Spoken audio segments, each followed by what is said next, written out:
My name is Michael, and I'm a 14-year-old boy who lives with my aunt in the countryside. Now out here we have no neighbors. The closest place to my house is about 8 miles away. I always loved living out here because I've always liked the seclusion, and the road we live by is always dead at night, which makes for good sleep. Now my aunt is always working the night shift, so this means I would be home alone pretty much every night. Long story short, I came home from school on a relatively crappy day, thunderstorms and rain all day and all night, and spent my day playing video games and Snapchatting my friends. At about 9 o'clock, my aunt came upstairs and told me she was heading off to her job. I was always fine with this because I liked being home alone. I had full range of the house and could play loud music all I wanted. Who wouldn't love it?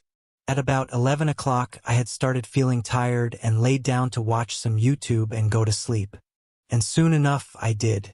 I woke up at some odd hour of the night to somebody knocking on the door. I sat up and muttered, "What the hell?"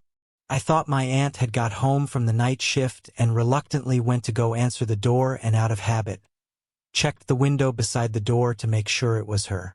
But there was nobody there. I thought to myself, probably some stupid kids knocking on my door and running away. And I dismissed it at that and went back into my room. I checked my phone to realize it was 3 a.m. and the thought of teenagers ding-dong ditching my home was suddenly out of the question given that it was a Wednesday, and I basically lived in the middle of nowhere. Just as I was thinking, I heard a bang coming from the basement. I jumped and tried to make up an excuse like a noise of the thunderstorm to calm me down. We always kept our basement door locked anyway out of my aunt's paranoia and fear of someone breaking in. That's when I heard footsteps slowly creaking up the old wooden stairs in my basement. Frozen with fear, I grabbed my phone and called 911. The operator told me to go to an upstairs room in the house and grab a weapon to defend myself. But there was no way I was going to grab a knife from the kitchen, especially when I heard the door being slammed and quickly realized that someone was trying to bust it down.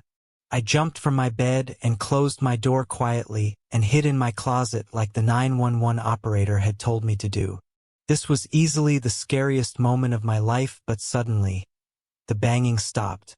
But what comes next will haunt me for my whole life. Whoever it was screamed at the top of their lungs. But it wasn't a normal scream. It was an insane and disgruntled scream. And then, I heard the basement door collapse. Now he was full out screaming as he sprinted up the stairs. He went through all the rooms down the upstairs hallway, still screaming, until he reached mine. My door, unfortunately, didn't have a lock on it, and when I heard him open my door, I was paralyzed with fear. I could see him through the shades of my closet.